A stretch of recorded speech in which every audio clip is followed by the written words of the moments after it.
Madam, मी हरतालिकेचा उपवास करायचा की नाही? कसं आहे, वैद्यकीय दृष्ट्या बाळाचं आरोग्य हे संपूर्णपणे आईच्या आहारावरती अवलंबून असतं. उपवास केल्यानंतर काही लोकांना उलटी मळमळ होते, काही स्त्रियांना ऍसिडिटी जाणवते, अशक्तपणा जाणवतो, थकवा जाणवतो आणि म्हणूनच वैद्यकीय दृष्ट्या कोणताही उपवास करायला आम्ही डॉक्टर लोक परवानगी देत नाही. पण काही व्रत अशी असतात की ती खंडित करणं हे मानसिकदृष्ट्या ऍक्सेप्टेबल नसतं आणि म्हणून काढलेला मध्यम मार्ग हा असा की जर तुम्ही गरोदर असताना उपवास करणार असाल तर निर्जळी उपवास मुळीच करू नका.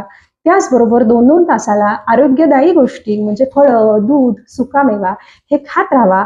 त्याचबरोबर हायड्रेशन देखील महत्वाचं आहे, म्हणून 2-2 तासाला नारळ पाणी, लिंबू पाणी, सरबत हे घेत राहावा. पूजापाठ झाल्यानंतर व्यवस्थित आराम करा आणि जागरण करू नका. त्याचबरोबर पहिल्या 3 महिन्यामध्ये उलटी मळमळ होत असते. 9वा महिना जेव्हा जवळ आलेला असतो तेव्हा देखील आहाराची रिक्वायरमेंट वाढलेली असते किंवा काही स्त्रियांमध्ये जोखमीची प्रेग्नन्सी म्हणजे जसं की ट्विन प्रसूती असं असतं. अशा पेशंटमध्ये उपवास करायचा का नाही हा सल्ला डॉक्टरांकडून घेणं हे देखील खूप महत्वाचं असतं आणि म्हणूनच उपवासाबाबतचा सल्ला तुमच्या डॉक्टरांकडून जरूर घ्या.